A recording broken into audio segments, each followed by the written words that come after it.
Aus dem FF, die Frauenfußball-Talkrunde. Immer montags Diskussionen und Analysen, kompetent und sachlich. Zu den Spieltagen der Google Pixel Frauenbundesliga, der Women's Champions League, der Frauenfußball-Nationalmannschaft. Eine neue Folge aus dem FF, Frauenfußball Leidenschaft. Heute mit Adriana wieder. Hallo Adriana, und dem Andreas auch ebenfalls ein Hallo. Die Charlotte und Natascha sind beruflich verhindert. Ja, auch mit der knappen Besetzung wollen wir einiges besprechen, haben wir so ein bisschen was uns vorgenommen, was wir vielleicht anfangen sollten. Das war das Freundschaftsspiel, das hat man uns vorgenommen, Bayern München gegen Sittard. Und da war der Andreas vor Ort. Und dann kannst du bitte mal so die Eindrücke von deiner Seite aus erzählen. Wie war das Spiel? Ja, also zunächst mal sehr positiv für ein Freundschaftsspiel. 2 Wochen vor Saisonbeginn 1200 Zuschauer. Also ich denke, vor 2, 3 Jahren haben wir noch Ligaspiele mit 900 Zuschauern gehabt und jetzt haben wir ein Freundschaftsspiel mit 1200. Also das ist auch sehr positiv. Das Spiel an sich war vor allem in der ersten Halbzeit von Bayern richtig gut. Natürlich zur Halbzeit 4 Wechsel, dann in Mitte der zweiten Halbzeit nochmal 4 Wechsel auf beiden Seiten. Da leidet natürlich der Spielfluss. Aber so die erste Halbzeit mal so als Maßstab nehmen, fand ich, hat Bayern richtig gut gespielt. Und natürlich habe ich besonders auf die Neuen im Münchner Trikot geachtet. Da sind ja doch einige unterwegs.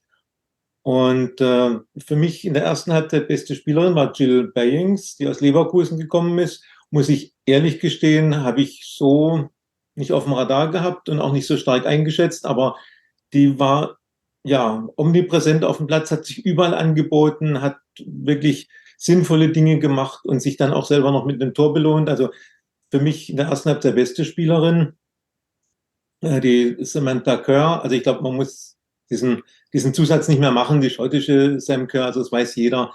Sie heißt nun mal genauso. Sie hat den gleichen Vornamen und es wird eben auch Sam gerufen. Ist eben so, die hat auch einen guten Eindruck gemacht. Ich denke, das ist so ein bisschen, ja, das kann die Überraschung werden, weil die stand wohl bei keinem der großen Vereine auf dem Zettel. Und mir war sie eben letzte Saison schon aufgefallen, dass sie bei Schottland immer wieder auf sich aufmerksam gemacht hat bei den Länderspielen. Und wir wissen, Schottland bringt immer mal wieder gute Spielerinnen hervor. Ja, und dann im Sturm Debüt für Pernille Harder. Da muss man nicht viel zu sagen. Also die ist, glaube ich, 1,5 Wochen im Training und trotzdem, das siehst du einfach, die hat die Fähigkeiten, die hat die Technik, das Können. Ja, was sie macht, das hat einfach Hand und Fuß, Zuspiel, Pässe, die sie in den freien Raum spielt, weil sie die Räume sieht oder selber ihre Läufe. Das muss sich natürlich noch verbessern in der Abstimmung, aber da sieht man schon die Klasse, die sie einfach hat und ihr Tor, ja. Also wenn der Situation mit der Hacke dann noch rangeht und das so ganz locker einnetzt, toll. Das erste Tor von Herr Schüller war auch klasse, dieser Lupfer, die da steil geschickt wird und dann sieht sie die Torhüterin auf sich zu kommen und lüpft den. Also waren wirklich 3 schöne Tore, rausgespielte Tore. Und ja, war ich denke, ein gutes Debüt für die Neuen. Magda Eriksson hat noch nicht gespielt, die war erst 2 Tage im Training, aber zumindest da war sie auch, wie auch die Georgia Stanway, die ihren Preis bekommen hat als Bayern-Spielerin der letzten Saison. Ja, Kader sieht gut aus, in der Breite vor allem gut. Also bin sehr gespannt, wie Alex Strauß mit der neuen Kaderbreite umgeht. Haben wir aber, Adriana, es haben sie ein Problem mit der Torhüterposition, ne, mit den Verletzungen, oder? Naja, also Rodersdottir hat sich ja verletzt und wird erstmal ausfallen, aber auf der anderen Seite ist ja Mala Groß jetzt zurückgekommen. Die hatte ja vorher eine leichte Verletzung. Und ich meine, sie hat in der letzten Saison, glaube ich, für alle dann ein bisschen überraschende, sehr starke Leistung gezeigt. Ein paar Rutscher waren dann noch mit dabei, aber ich glaube, das kommt natürlich auch mit der Erfahrung und sie ist noch eine sehr junge Torhüterin und da würde ich, glaube ich schon, dass sie, bin ich mir sicher, dass sie da ja Konstanz noch weiter aufbauen wird mit Bayern. Mit dem Erfolg kommt natürlich dann auch mehr noch das Selbstvertrauen. Und auf der anderen Seite hat sich Bayern ja dann auch verstärkt mit Anna Wellmann, die früher schon in der zweiten Mannschaft gespielt hat. Also die kennt sich da schon gut aus. Und auch die Torhüterin, die neuseeländische Torhüterin, die jetzt noch gekommen ist. Und ich glaube, das war dann auch gut und schnell gehandelt, eben auf diesen Ausfall reagiert. Also richtig reagiert auch, dass man der Neuseeländerin einen Einjahresvertrag gegeben hat, auch ein klares Zeichen eben an die bisherigen Torhüterinnen im Kader, auch an die Cecilia Runasdottir. Wir setzen weiterhin auf euch, aber die Lücke müssen wir einfach schließen. Du kannst nicht mit nur 2 Torhüterinnen in die Saison gehen. Deswegen war der richtige Schritt. Was mir aufgefallen ist, es gab so einige Löcher in der Abwehr, gerade so in der Innenverteidigung. Der Maler Groß hat einmal glänzend gehalten. Da wäre, glaube ich, das Ausgleichstor fällig gewesen. Aber Mahler hat natürlich wieder bei so einem Abstoß, hat sie mal wieder so einen Bock drin gehabt. Schade, sie macht sich immer so ein bisschen die gute Leistung. Mit so einem kleinen Patzer, mit so einem kleinen Ding macht sie sich dann die gute Leistung wieder kaputt, oder? Sie ist da auch schlecht angespielt worden von ihren Mitspielerinnen, also die sie unter Druck gebracht haben. Aber zur Innenverteidigung gebe ich dir absolut recht, Klaus. Und mein Eindruck war so, Tainara war am Freitag, vorsichtig gesagt, nicht in der gleichen Form, wie wir sie aus der letzten Saison kennen. Also die hatte ein bisschen Wackler-Abstimmungsschwierigkeiten. Natürlich kann man sagen, Glodis Vigosdottir als Abwehrchefin muss dann besser organisieren oder besser kommunizieren. Also zwischen den beiden hat es nicht so gepasst wie in der letzten Saison. Und deswegen machen wir alle der Meinung, Gott sei Dank, Magda Eriksson kommt ja noch dazu. Und ich denke mal, in der Normalform mit Vigosdottir Eriksson haben wir schon eine gute Innenverteidigung. Was wir jetzt vergessen haben, Julia Gwynn hat wieder gespielt. Ich fand, sie hat, nachdem sie zurückgekommen ist, eine sehr gute Leistung gebracht, hat sehr viele Impulse gebracht. Jetzt hast du, Adriana, das nicht gesehen, das Spiel, ist richtig? Ich habe leider nur Ausschnitte gesehen. Ja, hast du denn so ein paar Szenen von Julia sehen können? Also ich habe eine auf jeden Fall sehen können, da wo sie ja für sie typisch so den Weg von ganz hinten bis vorne macht. Und ich glaube, genau diese Qualitäten eben sind, dass die Bayern vermisst hat und die sie jetzt wieder mit reinbringt und dann auch eben bei der Nationalmannschaft, die so mit ein bisschen gefehlt haben. Und da merkt man eben ihren Offensivdrang, den sie da in das Bayern-Spiel reinbringt. Und ich glaube, insgesamt passt es einfach super, weil jetzt insgesamt die Bayern-Mannschaft viel kreativer noch aufgestellt ist, gerade mit Harder vorne drin und wenn Gwynn da ihre Anspielpartnerin hat außen und dann selbst durchgehen kann, ist es natürlich super mit anzuschauen und natürlich schön für sie, dass sie jetzt wieder so erfolgreich zurückgefunden hat, nicht lang gebraucht hat und hofft man natürlich, dass sie weiter verletzungsfrei bleibt. Ja, einmal hat sie sich schön durch die Mitte durchgetankt, war frei vor der Bude, hat das Ding leider nicht versenkt. Das wäre der krönende Abschluss gewesen. Ich weiß nicht, ob du das auch in einem Ausschnitt sehen konntest. Aber Andreas mit Sicherheit. Ja, also da hätte das ganze Stadion aufgesprungen, wenn sie da tatsächlich auch noch das Tor gemacht hätte. Aber insgesamt das Wichtigste oder Positivste bei der Julia Gwynn war ja, dass man sieht, sie geht ohne Angst in die Zweikämpfe. Und sie zieht auch nicht zurück. Sie geht dahin, wo der Ball ist und wo es intensiv ist. Also das fand ich sehr positiv und sehr wichtig. Ich glaube, dass sie auf einem guten Weg ist, da wieder zur alten Form zurückzufinden. Natürlich muss man ihr Zeit geben und kann nicht erwarten, dass sie jetzt hat sie 45 Minuten gespielt, dass sie beim nächsten Mal 90 Minuten und dann jedes Mal behutsam angehen. Aber das Positive ist, sie scheint vom Kopf her frei zu sein und ohne Angst in die Zweikämpfe zu gehen.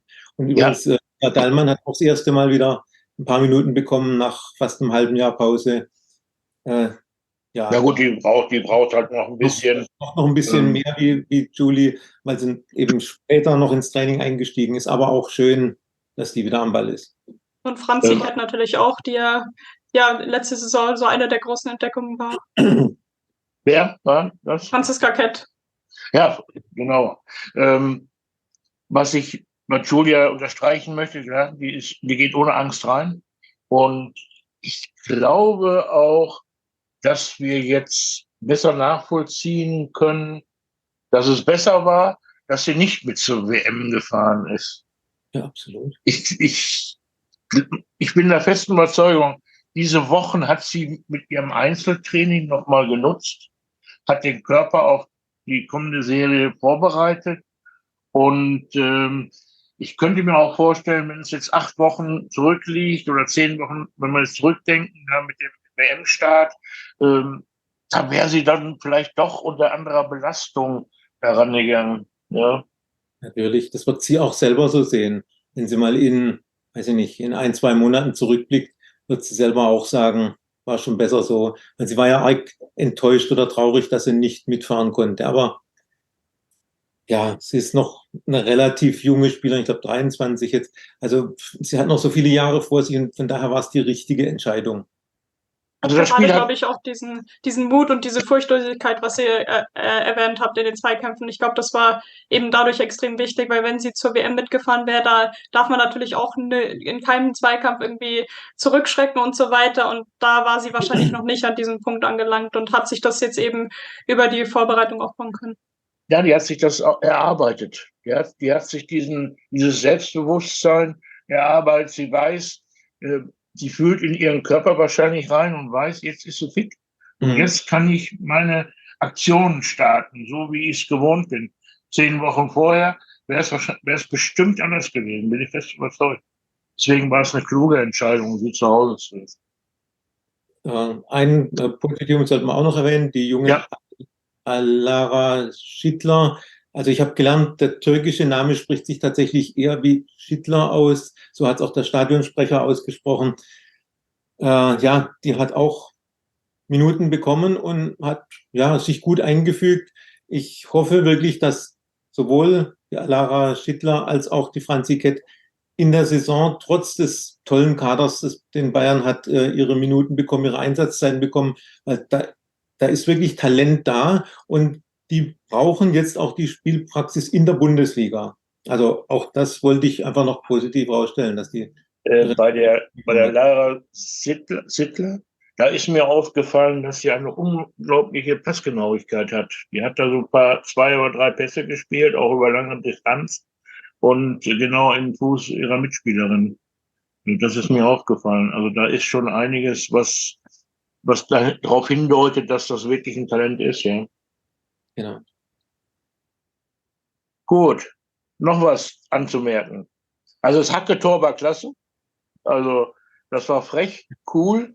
Wie man in der Situation damit Hacke das reinmachen kann, das Teil, das ist ein Wahnsinn. Aber es war ein Testspiel, da kann man das schon mal machen. Aber auch mit Jill Byings sehe ich genauso. Die hat sich sehr ins Spiel eingebracht, hat ja auch ein Tor gemacht nachher. Ja, lässt hoffen, ne? Lässt hoffen, Bayern München. Gut, sonst noch zu Bayern München was zu sagen? Ich hätte es vielleicht nur noch gesagt, aus den Szenen, die ich jetzt gesehen habe, aus den wenigsten Szenen, ist mir Ines Bellomour auch ziemlich positiv aufgefallen, die auch bei 2 Toren direkt beteiligt war, die auch eben diese langen Pässe in die Spitze gut gespielt hat. Und als Linksfuß natürlich auch der Linksverteidigerposition auch, ich habe vorher noch nicht viel von ihr gehört, aber fand das positiv, war positiv von ihr überrascht und hat Bayern natürlich auch unter anderem darauf reagiert, dass Caro Simon eben da auf längere Zeit ausfällt. Und auf den ersten Blick ein sehr guter Transfer. Okay. Man muss sich an die Spielerinnen einfach noch gewöhnen. Man muss wissen, wer da überhaupt spielt. Gerade wenn sie neu kommen. Man erfasst das erst überhaupt nicht, ne? Ja. Auch Jill Byings, ich habe sie erst gar nicht richtig erkannt. Ne? Gut. Jetzt wollten wir kurz aufnehmen, dass immer mehr Vereine in die großen Stadien gehen, immer mehr Vereine auch den Vorverkauf nutzen, wollte ich noch mit einflechten. Bayern München, Leipzig, Frankfurt, die gehen uns alle in den Stadien. Das ist also positiv, ne? Also so ein Knick, den man vermutet hat jetzt nach der WM, nach der Enttäuschung, scheint nicht zu sein, oder? Ja. Nein, also ich glaube, man kann gut trotzdem den Schwung auch aus der letzten Saison mitnehmen, da wo man ja auch schon mehr Zuschauerzahlen erreicht hat und auch langsam sich, sage ich mal, gesteigert hat mit größeren Stadien. Bei Bayern natürlich jetzt auch schon gut die Ansage, dass da jetzt auch endlich in die Allianz Arena gegangen wird, dann gegen Frankfurt. Und natürlich in Frankfurt dann auch gerade dieses eine Wochenende im Oktober, da wo eben keine Männerbundesliga stattfinden wird, da wo das dann eben genutzt werden soll, um mehr Fans auch aus dem Bereich zu den Frauen zu locken, da wo Bayern, Bremen und Leipzig ins große Stadion gehen. Leipzig auch das allererste Mal in der Red Bull Arena spielen wird. Und ja, so dieses Modell hatten wir auch schon als Women's Football Weekend in England gesehen. Also sieht man schon ein bisschen vielleicht, dass Deutschland sich daran orientiert, was ja auch erfolgreich, sag ich mal, in England war. Und auf der anderen Seite, was du angesprochen hast mit den ja, Season-Tickets, die man kaufen kann, bei Bayern ja letztes Jahr gar nicht möglich. Und da haben sie jetzt auch reagiert, was ja ein sehr positives Zeichen. Die Karten sollen schon weg sein, die Dauerkarten, habe ich gelesen. Ist das richtig? Ja, ich denke schon. Also wir hatten Schwierigkeiten. Also wir sind eine Gruppe von 4 Leuten, die immer zum Spiel gehen, und eine von uns ordert immer die Tickets, und sie hat es nicht geschafft, 4 nebeneinander zu bekommen, weil das System zwischendurch wieder zusammengebrochen ist. Dann nur eine Karte im Warenkorb war und so weiter. Und ja, und bis sie dann wieder drin war im System, hat sie es nicht mehr hingekriegt, dass 4 nebeneinander zu kriegen waren. Also ich weiß nicht, wie viele Dauerkarten sie freigeschaltet haben, aber auf jeden Fall gut, dass man sich noch dazu entschlossen hat. Und insgesamt, natürlich weiß man noch nicht, wie wird die neue Saison vom Zuschauerzuspruch. Gibt es den Knick wegen der WM oder nicht? Aber der Mut, den die Vereine haben, und mehr Vereine eben wie letztes Jahr in die großen Stadien zu gehen, das ist schon mal positiv. Und wenn jetzt noch entsprechend Werbung gemacht wird, wenn hoffentlich durch die neuen Fernsehverträge mehr TV-Präsenz, ja, die Zuschauer doch ins Stadion gehen, dann ja, kann man den befürchteten Knick, kann man den wohl vermeiden, und die Entwicklung wird ja leicht bergauf gehen, weiter bei den Zuschauerzahlen. Also ich finde toll, dass mehr Vereine in die großen Stadien gehen. Ja, wir haben noch Nürnberg vergessen. Die werden ins Max-Morlock-Stadion gehen. Dann Leverkusen ist auch bestrebt, habe ich mir sagen lassen, ins große Stadion zu gehen. Köln will es auch. Also gerade so Köln gegen Leverkusen, ne? So diese Derbys wäre sicherlich angezeigt. Also es kommt immer mehr und mehr. Die Vereine werden wirklich mutiger.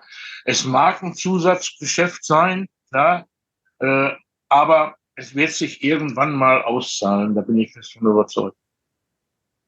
Da finde ich auch bestes Beispiel natürlich, Andreas hat sich ja gesehen mit Arsenal, die eben früh angekündigt haben, dass sie eben ja viele Partien, Heimspiele in der neuen Saison im Emirates austragen werden, im Heimstadion, und jetzt am ersten Spieltag auch gegen Liverpool und schon 40.000 Tickets verkauft haben, was wirklich ja unglaublich ist, und aber eben auch schon sehr früh angefangen haben, um darauf aufmerksam zu machen, Marketing zu betreiben und so weiter. Und dann sieht man eben auch, dass man damit Erfolg haben kann, wenn man das auf lange Zeit betreibt. Ja, ich habe bis zum Saisonstart und sind jetzt schon 40.000 Tickets weg. Arsenal spielt nächste Woche, wie Frankfurt auch, die Champions League Qualifier, erste Runde. Ich denke, wenn wir es überstehen und weiter, also für die nächste Quali-Runde drin bleiben, dann sollten 50.000 plus zum ersten Saisonspiel am 1. Oktober drin sein. Und so intern ist ja auch bei Arsenal die Vorgabe, die 5 Spiele, die man im Emirates machen will, sollten nach Möglichkeit als Bodensatz 40.000 Tickets verkauft werden. Das ist so das Ziel, wo man hofft zu erreichen. Und ich denke mal, wenn man gut in die Saison startet, wird das auch gelingen, weil Liverpool ist ja jetzt eher keiner der Big Four gewesen letzte Saison, auch Aston Villa als zweites Heimspiel nicht. Es kommt ja dann noch Chelsea, es kommt noch Man United und das North London Derby gegen Tottenham, wo man im Emirates spielt. Also da ist man schon auf einem sehr guten Weg. Ja, das hat mich heute auch gewundert. Ne? Ich habe das hier auch in meiner Vorlage, 40.000 am 1. Oktober spielen die ja erst. Ne? Ja. Also da schon 40.000 ist eine tolle Zahl. Und vielleicht ist es ja wirklich so, dass Vereine mehr den Blick Richtung Frankreich wagen, mehr den Blick Richtung England. Man darf doch gerne positive Sachen kopieren. Ja. Das ist doch nicht schädlich, oder da vergibt man sich doch nichts. Ne? Ja, also dann wollen wir hoffen, dass es in Deutschland weiter so geht und wir das festigen können. Jetzt haben wir am Wochenende das Turnier in Frankfurt, das Mini-Turnier. Und da geht es ja auch in die Deutsche Bank Arena. Also auch da wäre die Möglichkeit, dass die Deutsche Bank Arena voll wird. Ne? Je nachdem, wer natürlich ins Endspiel kommt, ist auch klar. Aber Ich denke mal, das ist auch ein Fingerzeig, ne? Ja, für Frankfurt eben ganz wichtig, diese Vorrundengruppe zu überstehen. Ich denke, das erste Spiel am Mittwoch werden sie sicher gewinnen, aber dann eben dieses Gruppenfinale vermutlich gegen Juve. Ja, sehr wichtig und für die weitere Entwicklung der Mannschaft. Also man ist, aber gab es ja eine Pressekonferenz, man ist da sehr optimistisch. Man hat sich entsprechend auf den Gegner vorbereitet, man hat Spiele direkt vor Ort gesehen, natürlich auch Videomaterial gesichtet. Man hat, so hat man zumindest gesagt, aus der letzten Runde hat man gelernt, ja, und wird das Ganze anders angehen diesmal. Ähm, Ja, also ich hoffe, dass Frankfurt das wirklich schafft. Oder Adriana? Das wäre doch wirklich eine tolle Sache, wenn Frankfurt neben Bayern und Wolfsburg in der Champions League vertreten wäre. Absolut nicht. So viel deutsche Mannschaften wie möglich natürlich in Europa wäre super. Und ja, im letzten Jahr haben sie es ja leider nicht geschafft und deswegen, man wird sie natürlich auch gönnen. Ich glaube, Frankfurt hat einen sehr guten eingespielten Kern. Und zwar haben sie jetzt Sirke Nüsken an Chelsea verloren, glaube aber trotzdem, dass sie auf jeden Fall das Potenzial dafür haben, auch dann gegen eine Mannschaft wie Juventus dann mit den erarbeiteten Videoszenen und so weiter zu gewinnen. Sie sind jedenfalls optimistisch und ich denke mal, das ist auch gut so. Man muss mit Optimismus, muss man auch an so eine Sache rangehen. Ähm, Diese erste Mannschaft, Slowako, scheint sehr gefährlich auch zu sein. Also man darf sie nicht unterschätzen, so wurde es zumindest gesagt. Aber sie wollen also schon gegen die gewinnen und dann am Samstag wollen sie dann ins Endspiel kommen. Ja? Ähm, Kurz zu den Spielen, damit die Zuschauer das vielleicht nochmal genau wissen. Am Mittwoch Halbfinale Juventus gegen Orthopedes, dann Frankfurt gegen Slowako. Freitag ist dann ein Abschlusstraining von der Eintracht, aber nicht öffentlich. Dann Samstag ist das Finale um 13 Uhr im Deutschen Bankpark und um 18:30 Uhr das Spiel um Platz 3.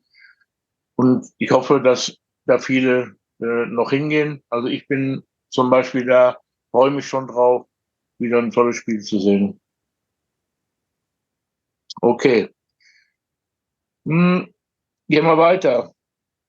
Am Wochenende war zweite Liga. Jetzt habt ihr sicherlich zweite Liga nicht geschaut, kann ich mir vorstellen. Aber jetzt habe ich die Möglichkeit gehabt, Sand gegen Potsdam zu sehen. Das sind ja zwei Vereine, denen ich etwas näher stehe, aber auch sehr kritisch trotzdem bin. Beide Vereine bin ich Mitglied und deswegen war das eine willkommene Gelegenheit, jetzt beide Vereine spielen zu sehen. Sand Aufstiegsfavorit und Turbine leider zu jetziger Zeit eben unten. Sand ist schnell in Führung gegangen nach 6 Minuten und wer gedacht hat, jetzt wird Turbine zusammenbrechen, war falsch gelegen. Ich muss sagen, Turbine hat ein gutes Spiel gemacht. Alle, die behaupten, die haben schlecht gespielt und die haben sich aufgegeben oder was da immer so in den sozialen Medien stattfindet an Diskussionen. Nein, Turbine hat gut gespielt, hatte auch einen Pfosten, einen Lattentreffer. Der Lattentreffer von Adrian Jordan, da war noch die Hand von der Torhüterin dazwischen. Also das wäre durchaus möglich gewesen, da den Ausgleichstreffer zu machen. In der zweiten Halbzeit hat es dann auch nach 6 Minuten gleich geklingelt. So ein bisschen so Konzentrationsschwächen möchte ich ausgemacht haben bei Turbine. Aber ansonsten waren sie spielerisch wirklich gut. Das hört sich wirklich jetzt doof an. Sie haben noch kein Tor geschossen, aber und haben auch noch keinen Punkt. Aber sie waren spielerisch wirklich gut. Und das hat man auch in der Pressekonferenz nachher so, dass der Trainer, der Alex Fischinger, das auch so bestätigt hat, dass er sehr überrascht war, wie gut Turbine aufgetrumpft ist. Jetzt muss man halt nur sehen, dass man da keinen Knacks bekommt, mental. Dann werden sie sicherlich gegen Bayern München München 2, nächste Spieltag, werden sie vielleicht schon mal die ersten Punkte einsammeln können. Ja. Was mich ein bisschen gestört hat, das war die Reinschreierei von der Trainerbank von Turbine Potsdam, was die Frauen sehr verunsichert hat und auch zu Diskussionen veranlasst hat. Das sollte man sicherlich mal einstellen, weil jetzt brauchen die Motivation und nicht Kritik. Also aufbauende Worte von außen, weil sie hätten es verdient gehabt, also da mehr aufbauende Worte auch von der Trainerbank zu kriegen. Ja, Sand gewonnen, gehen weiter oben, können den Platz an der Sonne noch verteidigen und möglicherweise, wenn sie die Spitzenspiele dann auch gewinnen, vielleicht sogar aufsteigen. Und Potsdam muss eben halt aufpassen. Das war nicht, was ich zu dem Spiel sagen wollte. Das war mir ganz wichtig, auch mal ein paar kritische Worte zur Trainerbank loszuwerden. Was sagt ihr so zu der Entwicklung in Turbine oder bei Turbine? Ja, ich sehe eher so die Gefahr, dass man im Verein unterschätzt, wie schwierig die Situation ist. Also wenn du nach 3 Spielen keinen Punkt hast und noch kein Tor geschossen hast, dann muss man dem einfach mal ins Auge sehen und sagen, wir stehen nicht gut da, es wird Zeit, dass wir mal Punkte sammeln und nicht davon reden, dass man aufsteigen möchte. Oder was ich auch so gelesen habe aus der Mannschaft, aus Mannschaftskreisen, weiß nicht mehr, welche Spielerin das geschrieben hat, wir haben gut gespielt und wir müssen nur unsere Chancen besser nutzen. Mag sein, ja, aber also die Situation wird nicht besser mit jedem Spiel, wo sie eben mit 0 dastehen. Die Abwehr scheint ja, wenn man das Torverhältnis anschaut, ganz solide zu sein mit nur 4 Gegentoren. Aber wenn du selber nicht triffst, kannst du eben kein Spiel gewinnen. Und ja, ich hoffe, dass man die Situation eben nicht unterschätzt, weil sonst kommen die schnell in einen Abwärtsstrudel, wo es dann auch in der 2. Liga schwer wird, da hinten rauszukommen. Adriana, hast du eine Idee oder hast du eine Meinung zu der Angelegenheit bei Turbine? Also ich glaube, es ist extrem schwierig, da ja die mit der hohen Erwartungshaltung umzugehen, wenn man natürlich gleich sagt, man will wieder aufsteigen, obwohl ja die Mannschaft wieder komplett neu zusammengewürfelt wurde, waren ja auch wieder sehr viele Abgänge, wieder neue Spielerinnen dazu, die dazugekommen sind und in der letzten Saison mit den ganzen Trainerwechseln und so weiter.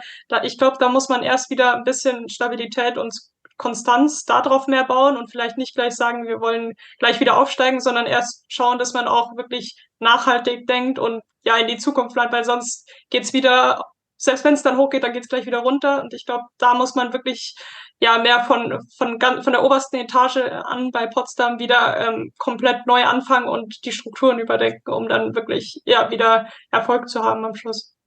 Ja, ich glaube, da hast du was Richtiges gesagt. Nachhaltig denken, die Zielsetzung neu setzen. Also ein Wiederaufstieg ist jetzt schon fast unmöglich. Belastet auch die Mannschaft und das Trainerteam, weil die immer unter diesem Damoklesschwert irgendwie arbeiten. Immer vor Augen, ich muss gewinnen, weil wir aufsteigen wollen. Und das ist, glaube ich, völlig verkehrt. Und da sollte man wirklich neue Zielsetzungen machen von allen Seiten, Spielerin, Trainerteam, Vorstand. Und dann versuchen, ein vernünftiges Konzept für den Klassenerhalt und zu schaffen und dann eben halt dieses Jahr gesichert in der 2. Liga Fußball zu spielen. Und dann vielleicht auch, ich weiß, das hört man sehr ungern, aber die Bande steht dann drauf, Wiederaufstieg oder wieder in die 1. Liga. Das mag ja alles ganz nett sein und das mag ja auch vielleicht für einen Fan ganz nett sein, dass man das da hinhängt und so weiter. Aber das sind alles Sachen, die Spielerin in irgendeiner Form unnötig belasten, weil das immer vor Augen hast. Du hast das, wenn du beim Eckstoß Ausführung immer auf die Bande guckst und da steht Wiederaufstieg, dann ist es ja belastend. Das ist einfach so. Könnt ihr meine Worte nachvollziehen? Ja, absolut. Ja, Einfach mal demütiger an die Saison in der zweiten Liga rangehen und vielleicht mal ein Jahr benutzen, um sich da zu konsolidieren, bevor man dann sich wieder große Ziele setzt. Wenn ich es recht weiß, spielen sie am Wochenende im Pokal gegen Wolfsburg. Ja, ja, spielen gegen Wolfsburg. Und da ja. müssen sie sehen, dass sie da einigermaßen rauskommen aus der Situation. Ich Weil meine, das, das könnte jetzt das Ganze umstoßen zum Positiven, wenn man da einfach gut mithält, gut mitspielt und vielleicht ein knappes Ergebnis erzielt. Aber es kann halt auch nach hinten losgehen, wenn du eine Klatsche kriegst gegen Wolfsburg und einfach gar nichts geht. Also, ja, wie gesagt, ein bisschen demütig an die Situation rangehen und nicht zu übertriebene Ziele setzen. ja, Demut, konsolidieren, ich glaube, das sind die richtigen Worte, die ihr gefunden habt. Und diese Bande, die passt da irgendwo nicht zu. Ich weiß, dass ich jetzt den Fanclub auf die Füße trete von Turbine Potsdam und dass ich mich nicht gerade beliebt mache, aber es ist ein Stückchen Belastung für die Spielerinnen. Seht es bitte so ein. Ihr müsst die Spielerinnen anders motivieren. Der Vorstand, ich habe es auch an den Vorstand geschrieben, ich würde erwarten, dass der Vorstand zu Auswärtsspielen vor Ort ist. Das war zum Beispiel in Semmen auch nicht der Fall. Das sind alles so Kleinigkeiten, wo man unterstützt, wo man Zeichen setzt, auch in dieser Krise. Kein Sponsor auf der Brust, ne? Eventuell zweite Halbserie Schluss mit dem Verein. Dann dann ist doch wichtig, dass der Vorstand Zeichen setzt. Mädels, wir stehen hinter euch, wir sind vor Ort, wir drücken euch die Daumen und nehmen euch nach einer Niederlage auch mal in den Arm. Wäre das was, Adriane? Ja, ich glaube, das macht auf jeden Fall mental was mit den Spielerinnen, mit der Mannschaft, aber auch unterbewusst, dass man einfach weiß, man hat diese Unterstützung. Das gibt dann natürlich dann nochmal so ein bisschen den Push auf den Platz, glaube ich, ein bisschen mehr das Selbstverständnis, dann eben gute Leistung zu bringen.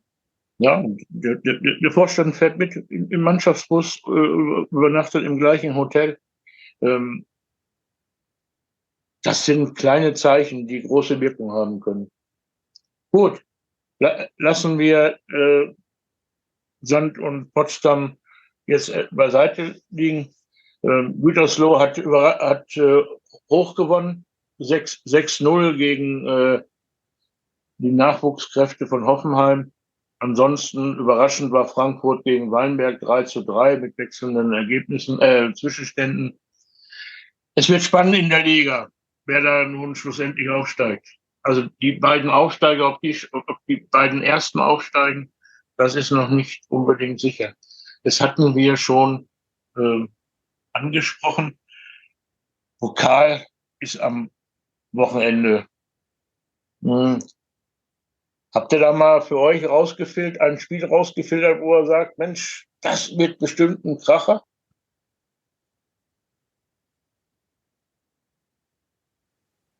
Ja gut, ich schaue halt aufs Spiel Andernach gegen Bayern. Das ist mir wichtig, dass die Münchnerinnen da weiterkommen. Aber wir haben am Freitag auch gesprochen und gesagt, ja, es ist zweite Liga und ja, du bist klarer Favorit, aber unterschätzen darf man in so einer Situation eben auch nicht. Die Spielerinnen der Zweitligateams stehen schon voll in der Saison, haben schon 3 Spieltage absolviert.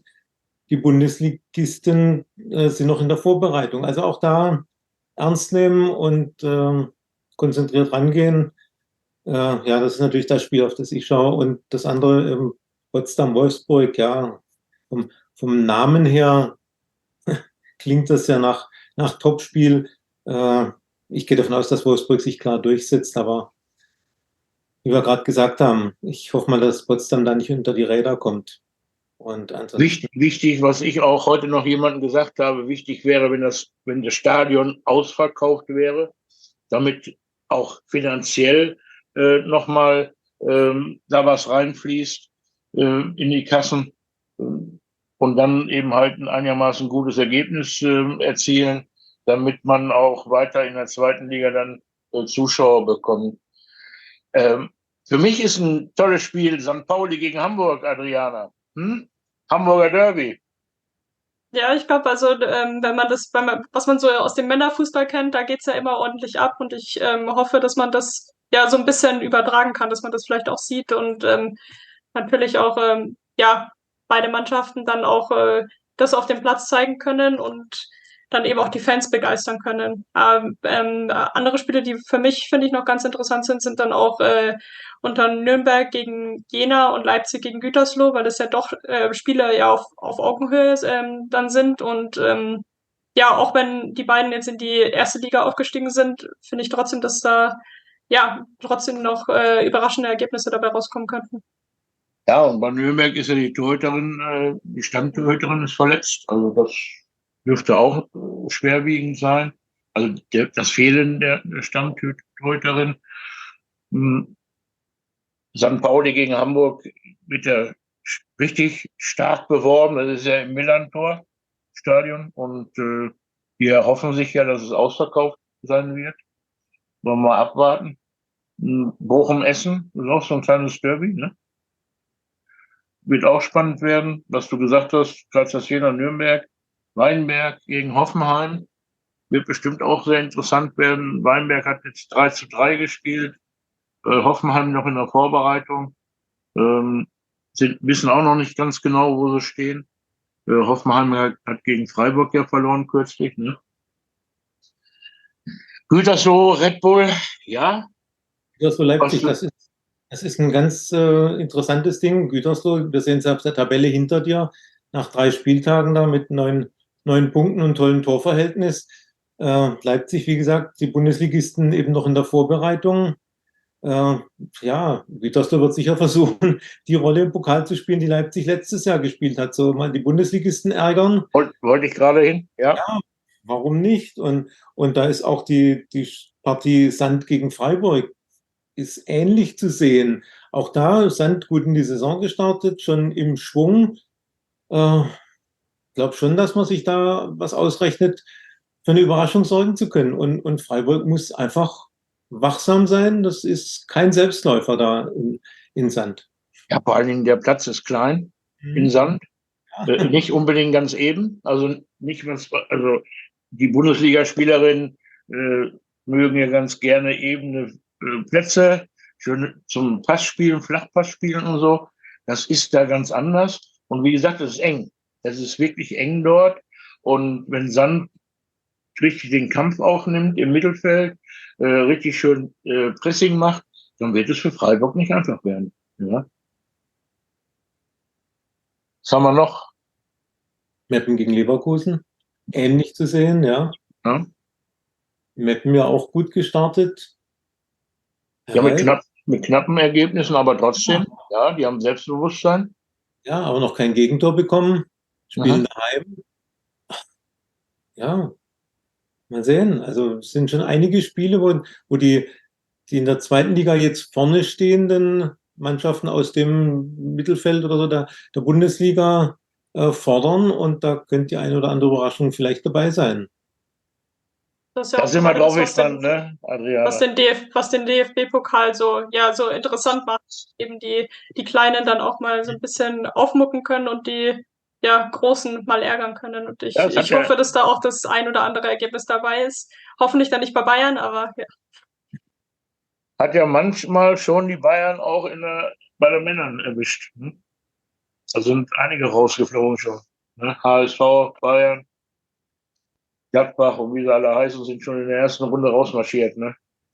Ja, Frankfurt, nachdem sie in der Champions League gespielt haben, die Woche drauf gegen Regionalligist, des Hegauer FV.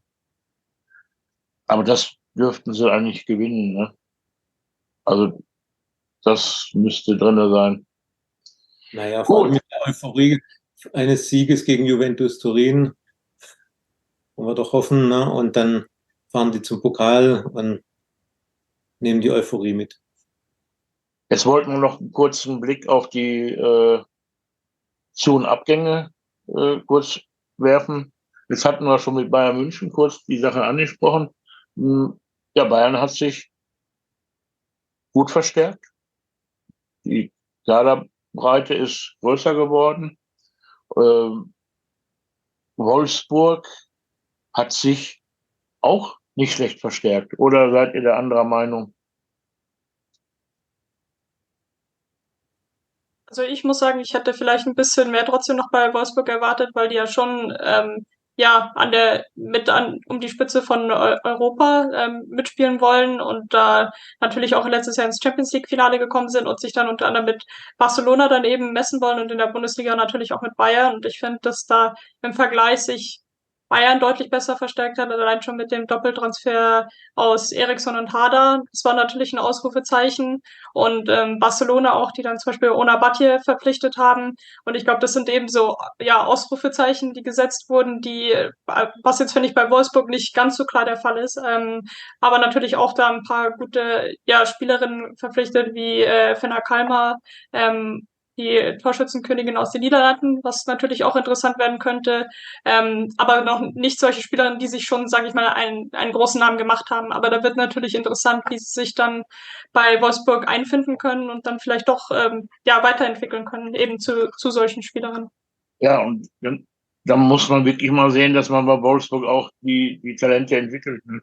Ja, wenn Die sie dann müssen, Spielzeit bekommen, eine Vivian Endemann oder eine Camilla Küver oder die Riola Cemaili aus Freiburg, wenn sie dann auch Spielzeit bekommen. Da haben wir in der letzten Saison kritisiert, dass das eben oft nicht der Fall war. Also Wolfsburg geht den Weg weiter, dass sie auf jüngere Spielerinnen setzen, deutsche Spielerinnen. Ja,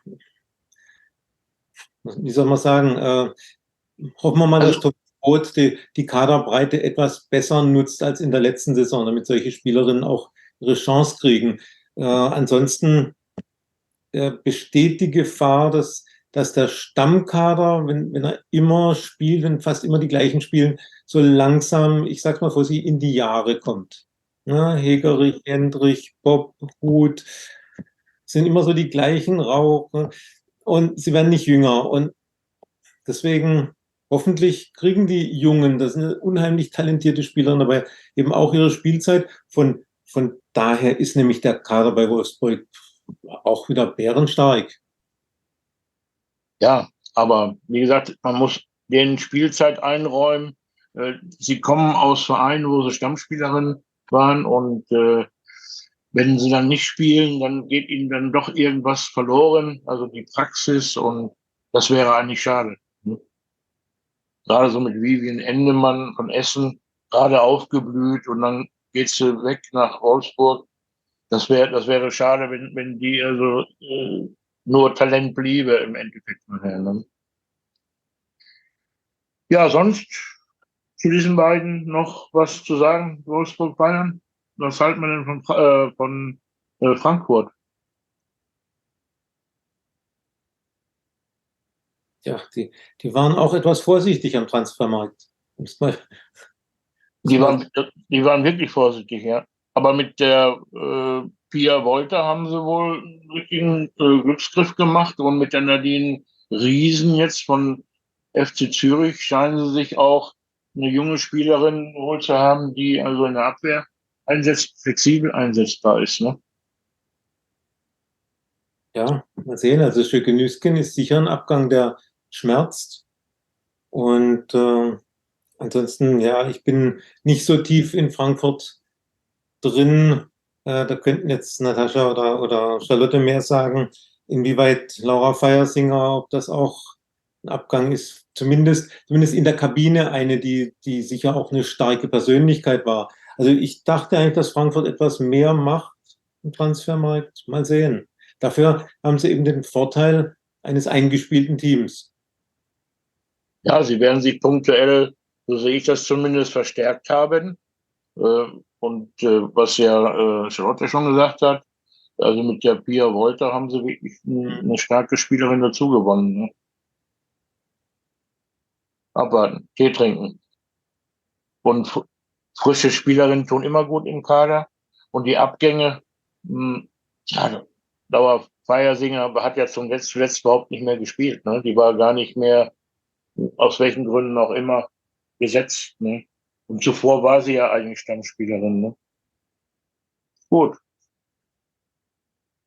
Jetzt hatten wir noch Nürnberg, aber wollt ihr zu anderen Spielen was sagen? Nürnberg und Leipzig als Aufsteiger. Eure Einschätzung, wie ist da mit Verstärkung? Also sie haben auch sehr viele Spielerinnen dazu gewonnen. Also Leipzig hat 2, 4, 6, 8 und Nürnberg ebenfalls 2, 4, 6, 8, 9 Spielerinnen dazu gewonnen. Auch erfahrene. Leipzig hat mit Nina Recke eine sehr gute Abwehrspielerin. Sandra Starke, Julia Landenberger von FC Bayern München haben sie dazu geholt. Katja Wienreuter von Zürich. Also das sind schon gestandene Spielerinnen. Und von Graz haben sie 2 Spielerinnen. Graz hat letztes Jahr eine gute Rolle gespielt in Österreich. Könnte ich mir vorstellen, dass sie von den Verstärkungen her da einige einbauen und eine gute Rolle spielen in der Bundesliga. Was meint ihr? Also ich denke auch, dass Leipzig sich im Mittelfeld etablieren wird. Also von den Namen her, ja, wie du schon gesagt hast, Nina Recke, Sandra Starke, die werden eine richtige Verstärkung fürs Team sein. Und wenn Spielerinnen wie eben Julia Landenberg oder Julia Pollack, die viel Talent haben, wenn die sich nach und nach durchsetzen. Also ich sehe Leipzig so im Mittelfeld sich etablieren. Ich glaube nicht, dass Ich hab noch vergessen, Lydia Andrade von Meppen. Das ist auch eine pfeilschnelle Stürmerin. Da haben sie schon etwas dazugeholt, was dann eine gute Ergänzung bei Leipzig sein kann. Nürnberg. Eigentlich viele unbekannte Namen. Aus Ingolstadt haben sie 2, aus der 2. Bundesliga. Köln haben sie eine Spielerin aus der 2. Mannschaft. Dann Madeleine Steck von Frankfurt, die aber nicht Stamm gespielt hat bei Frankfurt in der 1., mehr glaube ich in der 2. Lara Schmidt von FC Basel. Sina Tölzel, Nürnberg U17. Kaczor, Veronika aus Polen. Lindner, Nürnberg U17. Also von den Namen her haben sie sich also da jetzt nicht irgendwie jemanden reingeholt, wo man sagen muss, oh, das ist eine Bombenverstärkung. Sie vertrauen wahrscheinlich auf diesen Zusammenhalt, mannschaftliche Geschlossenheit, auf diese Aufstiegseuphorie. Müssen wir abwarten, ne? Oder?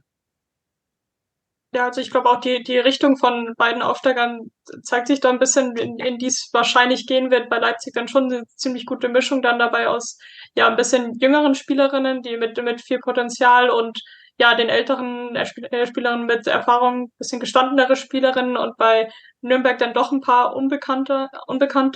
Wie du gesagt hast, wahrscheinlich dann doch, dass man da ein bisschen da mehr auf diesen Mannschaftszusammenhalt, Team Spirit setzt. Aber natürlich eine wichtige Spielerin, was ihr vorher schon erwähnt habt, ist da Lea Paulik eben im Tor, die auch Kapitänin war, die Mannschaft auch so zusammengehalten hat und angeführt hat. Und ich glaube, das wird einfach ein